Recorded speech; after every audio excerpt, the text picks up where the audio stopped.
Right. मैंने recording पे भी डाली इसको, ये रिकॉर्ड भी होता जाएगा। So, Bismillahirrahmanirrahim. Cancer of the colon and rectum, often collectively referred to as colorectal cancer. Rectum and colon are life-threatening tumors that start in the large intestine or the rectum, end of the colon.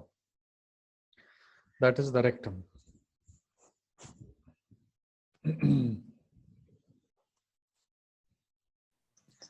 Sir वो recording कहाँ पे मिलते हैं? जी, अभी मैं upload करूँ, sir upload करूंगा इसको, ठीक है। एटियोलॉजी के हाई फैट डाइट, देखें कुछ फैक्टर्स ऐसे होते हैं जिनका एसोसिएशन तो होता है, जैसे मैं पहले बता चुका हूं कि सपोज स्मोकिंग है, तो स्मोकिंग किस तरह कोलोन कैंसर को जो है ना वो डेवलप करता है। नो, जब तक इस पे कोई एक्सपेरिमेंटल स्टडीज नहीं होती ना, अगर मेरे पास एक्सपेरिमेंटल स्टडीज हैं तो मैं बताऊंगा कि हाँ ठीक है, स्मोकिंग जो है ना इस वजह से स्ट्रक्चर को डिरेंज कर देता है, हाँ, डिस्प्लेजिया कर देता है, मेटाप्लेजिया करता है, एंड सो ऑन। इसी तरह एग्जैक्ट जो आपके पास काज, वो फिर काज हो जाएगा, वो कंट्रीब्यूटिंग फैक्टर नहीं रहेगा। तो अगर हॉस्पिटल में मरीज आते हैं, हाँ, और वो स्मोकिंग करते हैं, वो ओबीज होते हैं, अल्कोहल इंटेक करते हैं, so many factors are there which are present, और वो सस्पिशियस है कि इस वजह से भी हो सकता है, इस वजह से भी हो सकता है, इस वजह से भी हो सकते हैं, तो हम ये प्रेवलेंस के बुनियाद पे, इन फैक्टर्स के प्रेवलेंस के बुनियाद पर कहते हैं कि भाई ये फैक्टर जो है ये इनमें इन्वॉल्व हो सकते हैं, these are the contributing factors. ठीक है जी। अब अगर मैं कहूं कि भाई स्टेफिलोकोकस ऑरियस, हाँ, वो जो है ना इन्फेक्शन काज कर देता है, तो वो काज होता है, that is not a contributing factor, वो वाहिद। हाँ, फिर उसमें कह सकते हैं कि कुछ कंट्रीब्यूटिंग माल न्यूट्रिशन है, ओवर डाइट है, क्राउडिंग है, एंड सो ऑन, वो कंट्रीब्यूटिंग में आ सकते हैं, लेकिन जो जरासीम है, माइक्रो ऑर्गेनिज्म, वो एग्जैक्ट काज कहलाता है, कंट्रीब्यूटिंग फैक्टर नहीं कहलाता।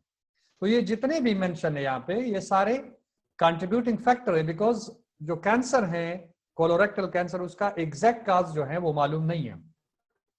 So those people who have an intake of high fat diet, high fat diet की वजह से जितना ज्यादा फैट्स बढ़ेगा वो ओबीज होते जाते हैं, या फिर ये है कि इनसाइड क्या करते हैं, लेकिन ज्यादातर प्रिवेल करता है उन लोगों में जो हाई फैट डाइट ले लेते हैं, अल्कोहल इनटेक है, ओबेसिटी, जो लोग ओबीज ज्यादा होते हैं, स्मोकिंग करते हैं, लेक ऑफ फिजिकल एक्सरसाइज, ये एक सेंस बनाता है कि ग्रोथ हार्मोन इसमें रिलीज होते हैं, पेरिस्टाल्टिक मूवमेंट बढ़ जाता है, हाँ, कॉन्स्टिपेशन नहीं रहता लेक ऑफ फिजिकल एक्सरसाइज से। So many things are there which are the product of physical exercise, good products of physical exercise which are good for maintaining good health.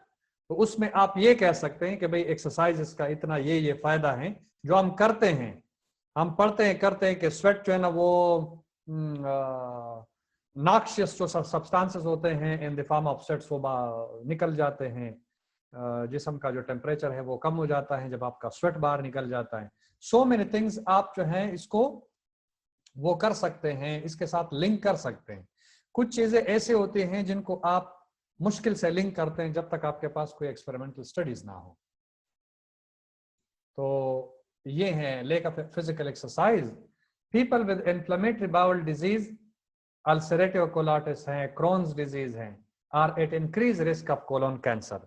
और जो already comorbidity के साथ हैं, अभी हम पढ़ेंगे इन्फ्लेमेटरी बाउल डिजीज के बाद दूसरा टॉपिक है, तो जो इसको हम कहते हैं कि कोमॉर्बिडिटी, एक कोलोरेक्टल कैंसर है और उससे पहले जो है ना जिन लोगों को इन्फ्लेमेटरी बाउल डिजीज है which include ulcerative colitis and Crohn's disease, they are at more risk as compared to other people who don't have any comorbidity. So they may easily develop colon cancer.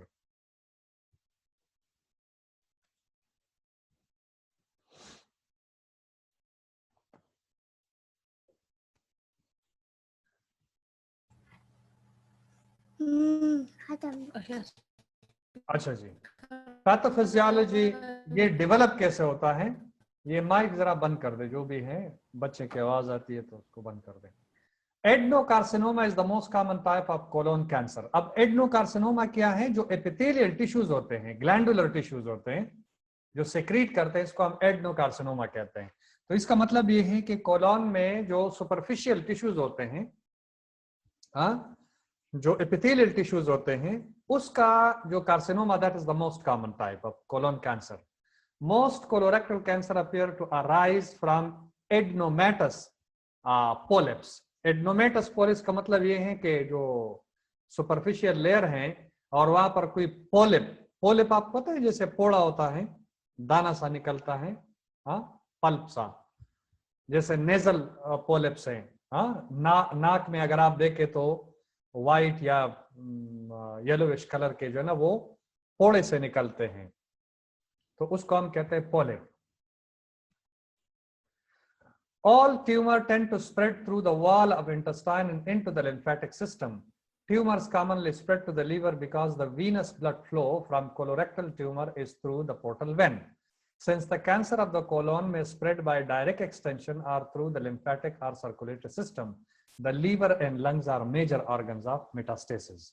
ये अब बात समझ में आ गई कि all tumor tend to spread through the wall of intestine and into the lymphatic system.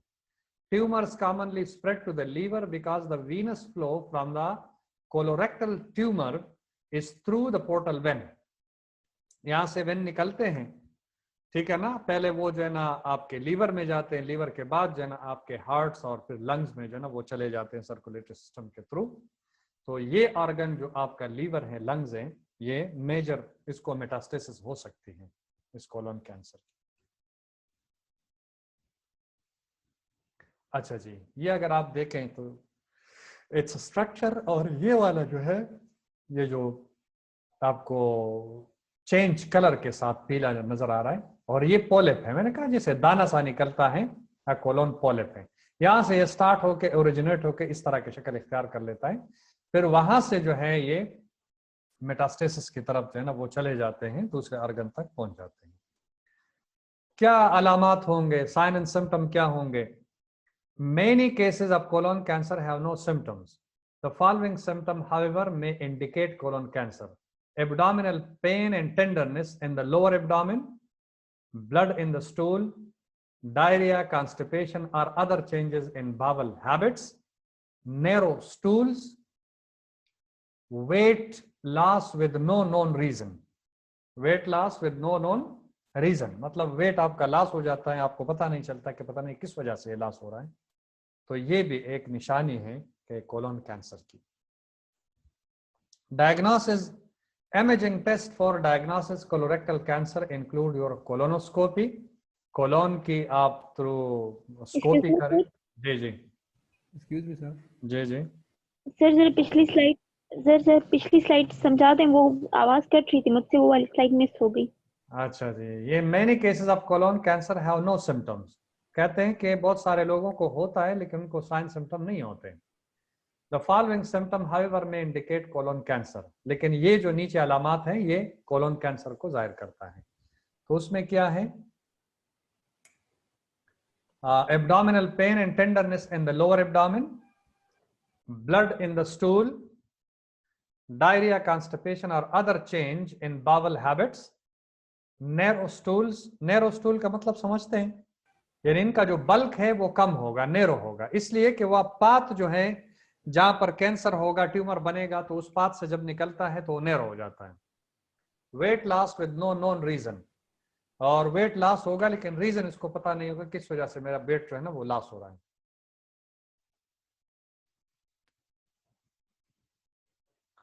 अच्छा जी, imaging testing for diagnosis colorectal cancer include colonoscopy. Sigmoid की जिस तरह एंडोस्कोपी होती है, एंडोस्कोपी होती है। जी सवाल करें, इनाम क्वेश्चन है कोई? इज देयर एनी क्वेश्चन और no question at all?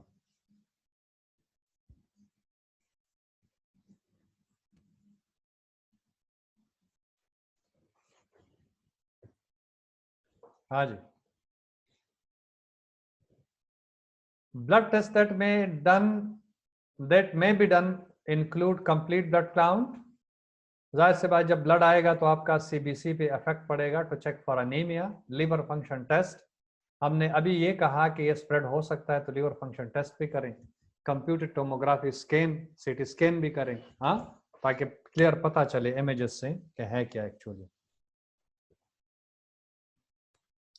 Treatment depends on many things, include the stages of the cancer in general. Treatments may include surgery, most often a colectomy to remove the cancer cells or the cancer part of the colon. Chemotherapy to kill the cancer cells, for that we initiate chemotherapy, and radiation therapy to destroy cancerous tissues. ये इसके treatment है।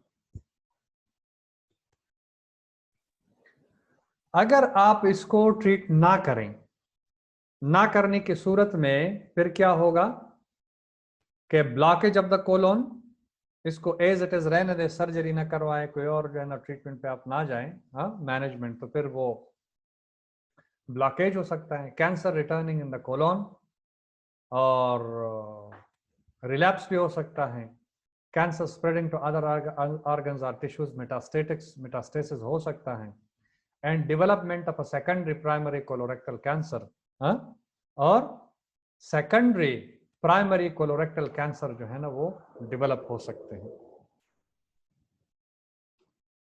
But these are self-explanatory. If you just Google it, you can gain more and more knowledge. Nursing diagnosis for colon cancer, constipation, impaction. हाँ, हाँ, sir primary और secondary colorectal में क्या difference है? हाँ, सेकेंडरी ये होती है, प्राइमरी ये है कि सपोज आपके कोलोन में, रेक्टम में कैंसर है और कैंसरस सेल वहां से ओरिजिनेट हुए, ठीक है ना, तो वहां पर इसको प्राइमरी कहते हैं। सेकेंडरी वो होती है कि इसका ऑरिजिन कुछ और होता है और फैलता कुछ और है, किसी और जगह में नजर आ रहा है, वो सेकेंडरी है। जैसे अभी हमने लीवर और इसकी बात की अगर ना, स्प्लिट से फैल जाए तो? हाँ, वो सेकेंडरी होगा, जी वो सर। प्राइमरी नहीं होगा, ठीक है। तो कॉन्स्टिपेशन, इन्फेक्शन, हाँ, ये कॉन्स्टिपेशन जो ऑब्स्ट्रक्टिव लीजन से रिलेटेड है, हाँ, अगर ऑब्स्टिकेशन यानी ऑब्स्ट्रक्शन जो होगा, हाँ, जो स्टूल अगर पास नहीं होगा, let me show you the diagram, इसको, ये सपोज कोलोन है,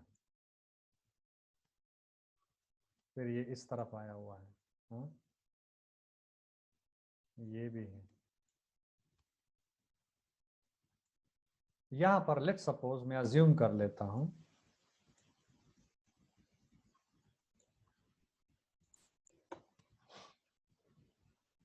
यहां पर कैंसर जो है ना वो डेवलप हुआ है, ठीक है जी।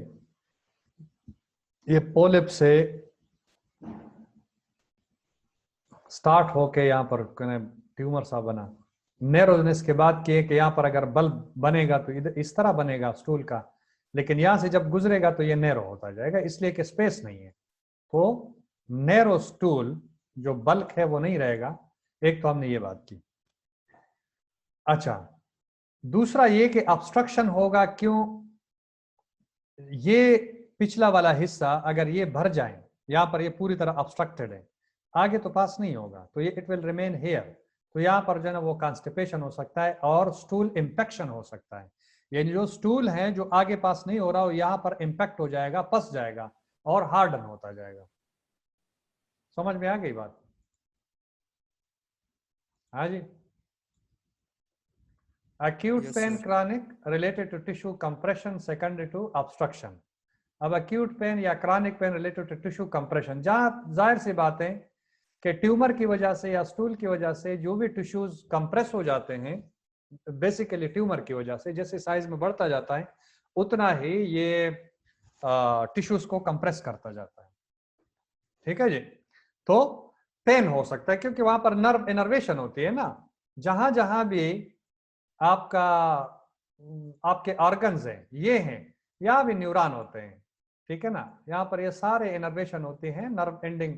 तो यहाँ पर जब आप इसको सारे टिश्यूज में या आप इसको प्रेस करते हैं तो ये जो बटन्स होते हैं, ये innervation of the neuron, it will sense it and it will take it to the brain कि भाई देयर इज समथिंग रॉन्ग, जो वहां के टिश्यूज पर जो है ना प्रेशर बढ़ा रहा है, आपको पेन होगा इधर।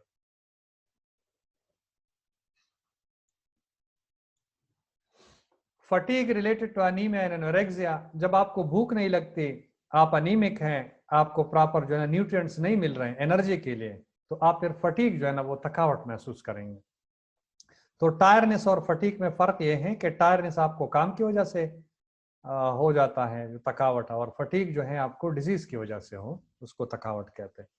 Imbalance nutrition less than body requirement related to nausea and anorexia, अगर कॉन्स्टिपेटेड है, स्टूल पसा हुआ है, उसको तो नाउजिया होगा, उसको खाने को दिल नहीं करेगा, वो एनोरेक्सिया होगा।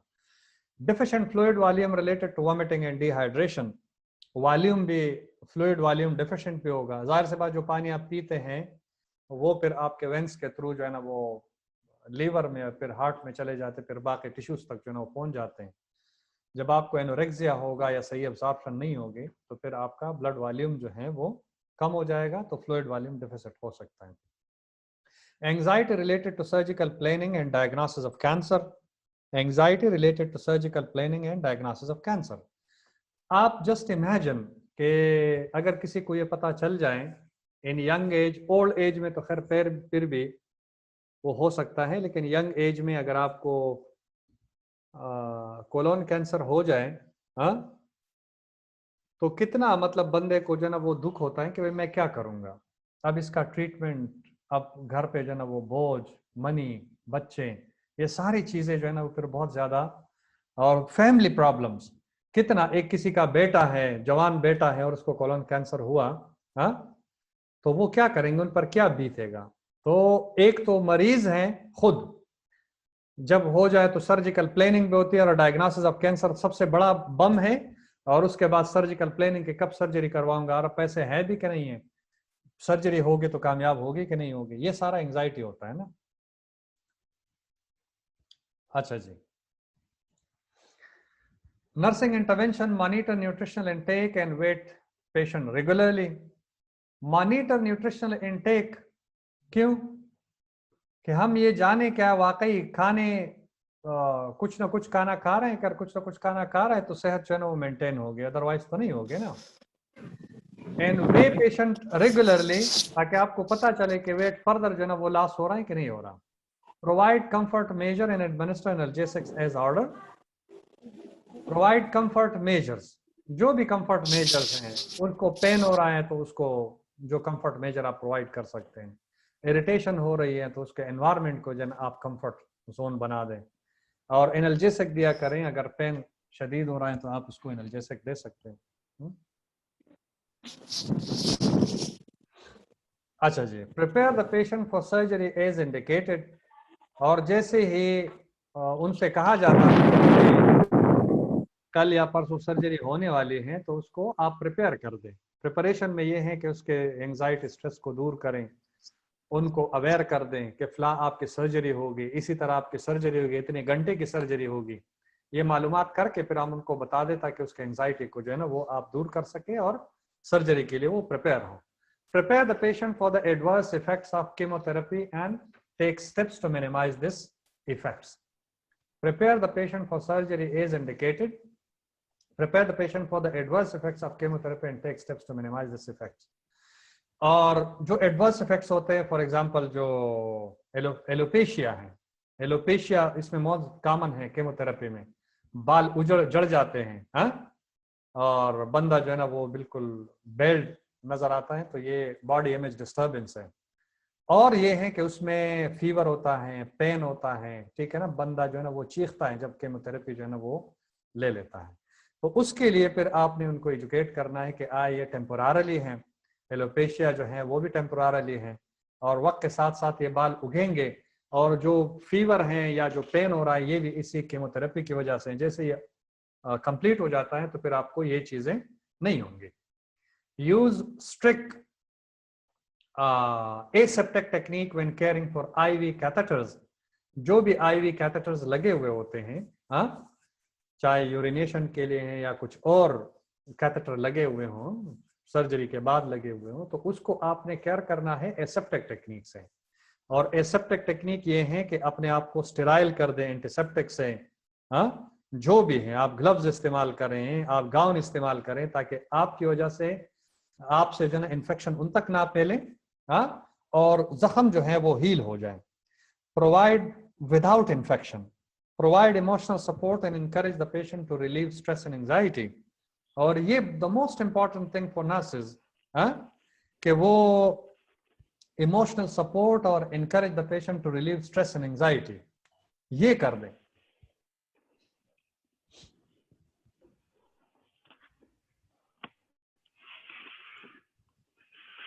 अच्छा, these are the references.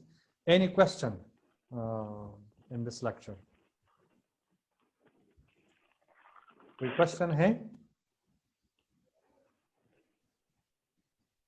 Question नहीं है आपका? No, sir. No, Okay, sir. it's clear. अच्छा जी, तो ये है अब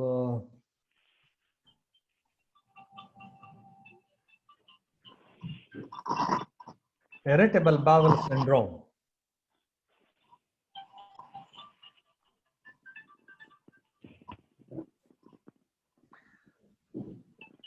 Irritable bowel syndrome, these are the objectives. What is the pathophysiology, the sign and symptom, the etiologies, and how to make the diagnosis and the better treatment for irritable bowel syndrome.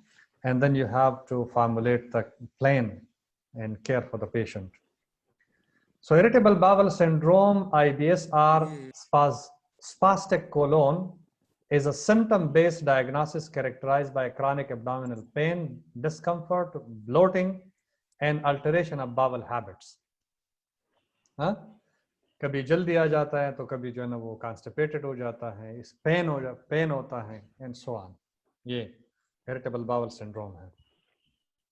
आपको irritate करे ना, irritable bowel syndrome इसलिए कि आपके bowl को है ना जो इरिटेट होता है, जिसमें कोलाइटिस है, हाँ, रेडनेस हो जाती है। तो ये अगर आप देखें, यहाँ पर इरिटेबल बाउल डिजीज को शो किया गया, एज क्लियर पिक्चर नहीं है पूरी तरह, आपको जो है ना वो यहाँ पर भी यही है, यहाँ पर भी यही है, यहाँ पर भी यही है, एक एरो उन्होंने खींचा है, लेकिन ये आपको बता रहे हैं कि ये अगर कोलोन है, the caecum portion of large intestine, और फिर ये ileum portion of small intestine. So classification इसकी ये है कि IBS can be classified as either IBS-D, जिसमें डायरिया होता है, जैसा मैंने कहा ना कि ऑन एंड ऑफ आपके बावल हैबिट्स चेंज हो जाते हैं, कभी कॉन्स्टिपेटेड तो कभी डायरिया, तो कभी अल्टरनेटिंग स्टूल पैटर्न और पेन, यानी डायरिया भी होता है तो फिर कॉन्स्टिपेशन हो जाता है, इसको अल्टरनेटिंग कहते हैं हम। तो उसी सिम्टम, ये जो आपका सिम्टम है, उसी को मद्देनजर रखते हुए इसको नाम दिए गए हैं। तो irritable bowel syndrome diarrhoea, irritable bowel syndrome constipation, irritable bowel syndrome alternating stool pattern or pain. In some individual, IBS may have an acute onset and develop after an infectious illness characterized by 2 or more of the following: fever, vomiting, diarrhea, or positive stool culture. This post-infective syndrome has consequently been termed post-infection, post-infection irritable bowel syndrome. ये भी हो सकता है, the post-infective syndrome has consequently been termed as post-infectious IBS-PI. इसको अगर आप देखें, area of spasm, इसमें मतलब स्पाज्म बन जाता है, इरिटेशन, तो ये वाला स्पाज्म वाला एरिया, ये देखे आप फूला हुआ है, ये भी अगर बाकी देखे तो यहाँ पर स्पाज्म है, so that will cause irritation. Pathophysiology, irritable bowel syndrome is one of the most common disorder and a heterogeneous condition in view of symptom and underlying mechanisms. One of the most common disorder and heterogeneous condition in view of symptom. Heterogeneous का मतलब क्या है? What do you mean by homogeneous and heterogeneous? तमाम औकात में एक जैसे नहीं होता, मतलब किसी को पेन होता है तो all the day he will feel pain और डायरिया, या कॉन्स्टिपेशन होगा तो कॉन्स्टिपेशन नहीं। साइन सिम्टम जो है ना वो चेंज होते रहते हैं, इसको हम कहते हैं कि ये हेट्रोजीनस कंडीशन है इन व्यू ऑफ सिम्टम्स। सिम्टम के बुनियाद पर ये हेट्रोजीनस कंडीशन है। किसी को डायरिया होता है तो किसी को फिर जो है ना वो कॉन्स्टिपेशन होता है, और दोनों को हम कहते हैं कि इरिटेबल बाउल सिंड्रोम है। हाँ, तो या तो डायरिया होगा या फिर, लेकिन view of the symptoms it is a heterogeneous condition. Though underlying causes of pathophysiology changes remain unclear, low-grade mucosal inflammation and abnormal intestinal motility are accepted mechanisms which alter gut function and generate symptoms of IBS. So the underlying causes of pathophysiologic changes remain unclear. It is unclear. हाँ, कैसे ये pathophysiological changes आ जाते हैं, spasm हो जाता है and so on. Low-grade mucosal inflammation होता है, पूरी तरह inflame नहीं होता इतना बड़ा, low-grade inflammation. And abnormal intestinal motility होती है, कभी डायरिया होता है तो कभी constipation होता है. These are the accepted mechanisms which alter gut function and generate symptoms of irritable bowel syndrome. The causes of irritable bowel is unknown, but several hypotheses have been proposed. What are these hypotheses? The risk of developing IBS increases after acute gastrointestinal infection. ये कुछ proposed theories हैं. These are not the exact mechanism or etiologies. लेकिन कहते हैं कि अगर इस तरह हो जाता है तो इसके बाद ये डेवलप होना शुरू हो जाता है। तो एक तो ये है कि अगर इनफैक्ट गैस्ट्रोएंटेराइटिस है, किसी को डायरिया है, सीवियर गैस्ट्रोएंटेराइटिस है, तो उसके बाद ये कहते हैं कि ये डेवलप हो जाता है। पोस्ट इन्फेक्शन, जाहिर से गैस्ट्रोइंटेस्टाइनल इन्फेक्शन अगर आपको हो जाता है तो ये पोस्ट इन्फेक्शन ही हुआ। Further risk factors are young age, prolong fever, anxiety and depression. कहते हैं कि भाई एज में जो यंग एज के लोग हैं उनको ज्यादा हो जाता है। I don't know, may be food style की वजह से होते हैं, लाइफ स्टाइल की वजह से यंग एज में, क्योंकि वो इजीली उनको जो है ना वो लाइफ स्टाइल जो है ना वो चेंज करने पड़ते हैं। तो it may be, I am not sure but it may be prolong fever होगा, एंजाइटी एंड डिप्रेशन अगर ये किसी को होते हैं तो ये अनदर रिस्क है। these are other risk for developing irritable bowel syndrome. Psychological factors may be important in the etiology IBS, especially जो depression and anxiety है ना, और psychological factors including anxiety and depression, ये एक risk factor है for the developing of irritable bowel syndrome.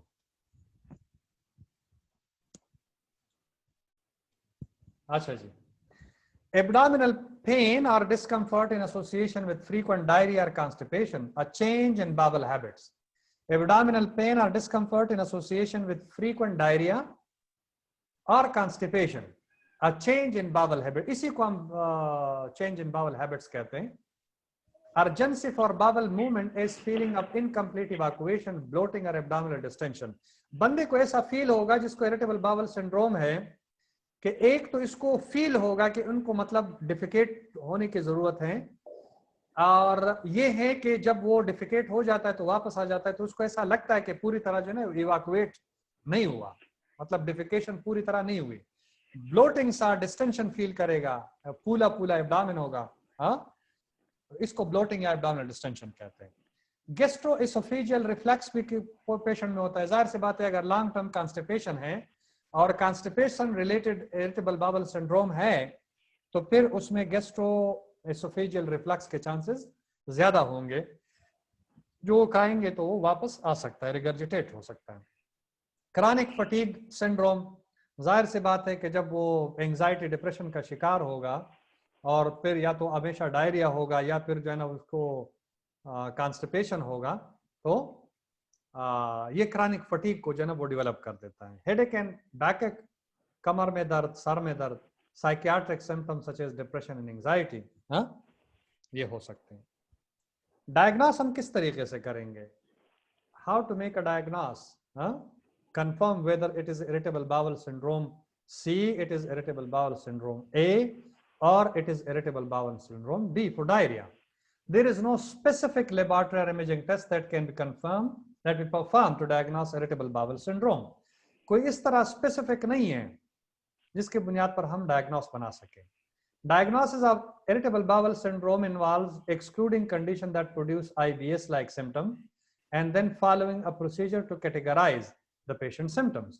पहले तो वो कहते हैं कि IBS-like symptom को exclude कर दें, तो तब आपको पता चलेगा कि आया कोई और है कि नहीं है. हाँ, irritable bowel syndrome के जैसे हमने कहा कि ये इसमें पेन होगा, डिस्टेंशन होगा, कुछ इस तरह, इसको एक्सक्लूड करने के बाद आप कह सकते हैं कि अगर ये नहीं है तो फिर कोई और कंडीशन हो सकती है. अगर ये है तो फिर हम कहेंगे कि ये इरिटेबल बाउल सिंड्रोम के सिम्टम्स है.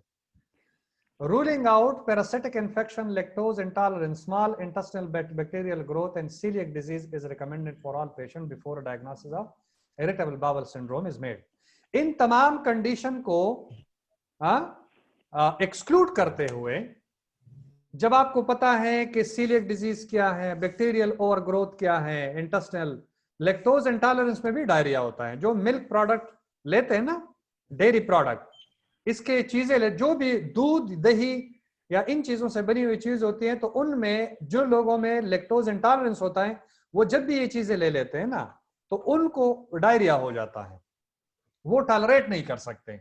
तो इनको पहले जो है ना, अगर मरीज इस तरह डायरिया का है और वो ठीक नहीं होता, बार बार हो जाता है, उन पे आप स्टॉप कर दे लैक्टोज जो डेयरी प्रोडक्ट है. अगर उसके बाद उसका डायरिया ठीक हो जाता है तो इसका मतलब है आपने रूल आउट कर दिया, फिर ये इरिटेबल बाउल सिंड्रोम नहीं है. That was associated with lactose intolerance and that was because of जो डेयरी प्रोडक्ट है उसकी वजह से होगा. पैरासिटिक इन्फेक्शन में भी आपको पेन होता है, बार बार जो है वो अनीमिक हो जाता है, बार बार खाने को दिल करता है, कि अगर पैरासिटिक इन्फेक्शन है तो ये भी एक्सक्लूड कर दे. इसी तरह सेलिएक डिजीज, बैक्टीरियल ओवरग्रोथ, जितने भी चीजें हैं, इसको एक्सक्लूड करने के बाद फिर आप इरिटेबल बाउल सिंड्रोम के सिम्टम पे जाते हैं और इसको डायग्नोस करते हैं. इन patient over 50 years old, it is recommended that they undergo a screening colonoscopy. अगर 50 साल से ऊपर है तो उनको चाहिए कि वो कोलोनोस्कोपी करवाएं.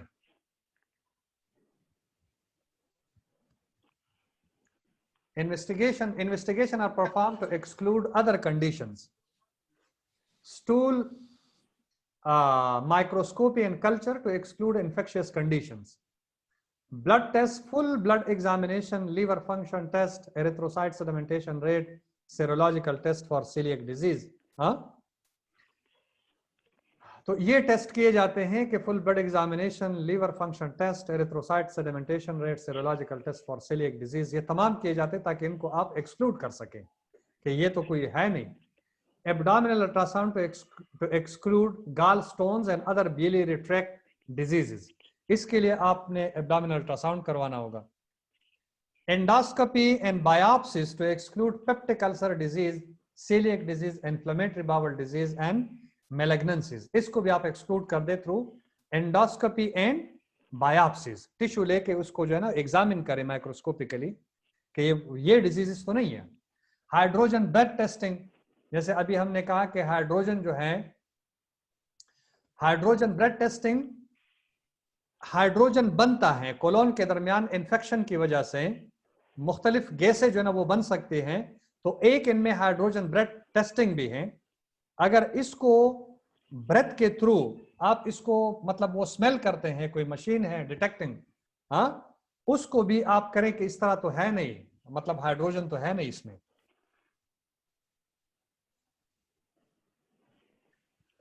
हाइड्रोजन ब्लड टेस्ट क्या है? The hydrogen blood test measure the amount of hydrogen in a person's breath. Very little hydrogen is normally detectable. However, undigested lactose, ये lactose के लिए milk protein or fructose in the colon or small intestine is fragmented by bacteria and produces various gases including hydrogen. The hydrogen is absorbed from the intestine, carried out through the bloodstream to the lungs and exhaled. तो ये milk product की वजह से जो lactose लेते हैं, उनमें भी ये हाइड्रोजन गैस के जो है इसकी मिकदार जो है वो प्रोडक्शन बढ़ जाती है. तो अगर ये है तो इसका मतलब ये है कि वो वाला इरिटेबल बाउल सिंड्रोम नहीं है, दैट इज लैक्टोज इंटॉलरेंस और इस तरह है. For a minority of people, less than 2% of the community who do not produce breath hydrogen और methane, breath test do not provide useful information. तो ये भी है, ये फिर एक लिमिटेशन है. ट्रीटमेंट क्या है? लेक्सेटिव्स इन कॉन्स्टिपेशन, प्रीडोमिनेंट IBS, जहां पर आपके कॉन्स्टिपेशन है, कॉन्स्टिपेशन की वजह से इरिटेबल बाउल सिंड्रोम है, तो फिर आपने लेक्सेटिव्स लेने होंगे जो आपके कॉन्स्टिपेशन को, जैसे इस्पागोल हैं या कुछ और चीजें हैं, मेडिसिन की सूरत में भी आते हैं। जैसे कौन कौन से आते हैं? लेक्टुलोज हैं, लेक्टुलोज भी ये लेक्सेटिव्स हैं। Antispasmodics, the use of antispasmodic drugs, for example, anticholinergics such as hyoscine or diclomine may help patients, especially those with cramps or diarrhea. Musculotropics such as mebevorine aids directly act on the direct smooth muscles of the gastrointestinal tract, relieving spasm without affecting normal gut motility. तो ये antispasmodic drugs हैं जिसको आप use कर सकते हैं कि अगर कोई स्पाज्म है तो वो रिलीव हो जाएगा। Heart stools complication, if left untreated then the complications are inflammation and irritation from frequent loose stool may cause crack like tears in the anus, anal fissure जिसको कहते हैं। Constipation may produce a sense of fullness along with nausea, belching, stomach distension or abdominal discomfort. अगर constipation है तो ये symptom जो है ना वो produce होंगे कि belching होगी, डकार होगा, stomach distension होगा या abdominal discomfort होता है। Long term untreated constipation may produce headache, dizziness, vertigo, generalized weakness and discomfort. Vertigo जो है ना, dizziness and vertigo चक्कर आने को कहते हैं, चक्कर आना। डिजनेस जिसे सीटी बजती हैं, चक्कर आ जाते हैं, सर में दर्द हो जाता है, तो ये लॉन्ग टर्म जो है ना वो कॉन्स्टिपेशन के अनट्रीटेड कॉन्स्टिपेशन के जो ना वो साइन सिम्टम होते हैं। मलेज और जनरलाइज्ड बॉडी पेन है। Loss of appetite, anorexia, bad taste in the mouth, although rare, severe diarrhea can cause dehydration and subsequent chemical imbalances. Diarrhea may interfere with daily activities or prevent individual from venturing far from toilet facilities, causing social isolation. फिर बाहर नहीं कर जा सकेगा, किसी से मिल नहीं सकेगा, पता नहीं वहां पर बाथरूम है कि नहीं है। तो अगर डायरिया इसके अर्जेंसी होती है या डायरिया होता है तो फिर वो सोशल आइसोलेशन को प्रमोट करता है, इसी तरह डेवलप हो जाता है। डायग्नोसिस क्या है कि abdominal pain related to disease, altered bowel pattern related to disturbed motility of intestine, backflow of blood from stomach to esophagus related to disease, anxiety related to disease. Intervention जो है, administer all the prescribed medication, give opioids to relieve abdomen, opium जैसे narcotic drugs हैं to relieve abdominal pain. Encourage the patient, provide emotional support, advise high fiber diet in case of constipation, and avoid the patient from fresh fruits and salad in case of IBS-D. Encourage the patient for defecation. And that is the end of the second topic. Any question? A question है तो आप पूछें, नहीं है तो फिर हम हाँ जी सर ये टेस्ट के बारे में कुछ बता दें। क्या? ये ESR टेस्ट नहीं है, एरिथ्रोसाइट सेडिमेंटेशन रेट। हाँ, एरिथ्रोसाइट सेडिमेंटेशन रेट में ये है कि जब आपसे ब्लड लिया जाता है ना, ब्लड, तो यूजुअली ये रेट जो है ना, ये एरिथ्रोसाइट सेडिमेंटेशन का अपना टाइम होता है ना, कि इसमें जो एरिथ्रोसाइट है वो नीचे बैठ जाते हैं। ठीक है जी। अगर ये प्रोलॉन्ग टाइम लेते हैं या कम टाइम लेते हैं, अपने जो इसका क्या है, जो टाइम इंटरवल है, ये मेरे ख्याल में 10 to 15 सेकंड तक होते हैं। अगर इससे ये बढ़ जाते हैं तो ये कॉन्स्टिपेशन को इन्फेक्शन, मतलब इसको इंडिकेट करता है कि किसी को इन्फेक्शन है। लेकिन ये जो प्रेग्नेंट वुमेन होते हैं उनमें वैसे भी एरिथ्रोसाइट सेडिमेंटेशन रेट बढ़ जाता है, ठीक है ना, तो वो उनके लिए नॉर्मल है। लेकिन आम लोगों के लिए, जैसे मर्द हैं या विदाउट प्रेगनेंसी जो वुमेन हैं, अगर वो एरिथ्रोसाइट सेडिमेंटेशन रेट अपना करवाएं, ये टेस्ट करवाएं, तो ये बढ़ जाएगा, फ्लूइड बढ़ जाता है, इसको बैठने में जो ना काफी टाइम लगता है, तो 10 to 15 सेकंड से ये बढ़ जाता है। ये नॉर्मल रेंज है। ये अगर बढ़ जाता है तो ये इन्फेक्शन की अलामत होती है। सर अगर बढ़ जाती है तो ये इन्फेक्शन की अलामत होती है। इन्फेक्शन की अलामत होती है। Yes sir, thank you. ठीक है, हाँ। और कोई क्वेश्चन? No question. अगर कोई क्वेश्चन सर? नहीं है तो हाँ जी पूछे। डाइजेशन भी नहीं होती ना जी? सर? IBS से फूड डाइजेशन भी नहीं होती है ना? प्रॉपर डाइजेशन नहीं होती ना, मतलब डिपेंड IBS करता से है। फूड डाइजेशन नहीं होती। आप देखें, वो डिपेंड करता है कंडीशन पे कि कितना सीवियर है या कितना माइल्ड है। अगर ये माइल्ड है तो फिर तो हो जाता है ना, लेकिन फिर भी प्रॉब्लम, थोड़ा बहुत प्रॉब्लम होता है। वैसे तो कभी कभार इरिटेबल बाउल सिंड्रोम होता है माइल्ड, लेकिन साइन सिम्टम अपेयर नहीं होते। और जब साइन सिम्टम अपेयर हो जाता है तो it may interfere with absorption. ठीक है जी, आवाज नहीं आ रही? Okay sir. सर आप चलिए अभी अब तीसरा टॉपिक हम स्टार्ट लेंगे। 10-15 मिनट आप ब्रेक ले लें, फिर हम स्टार्ट कर लेते हैं। ठीक है, इसको मैं वीडियो को जब तक अपलोड कर दूं। ठीक है, दोबारा इंटर होते हैं।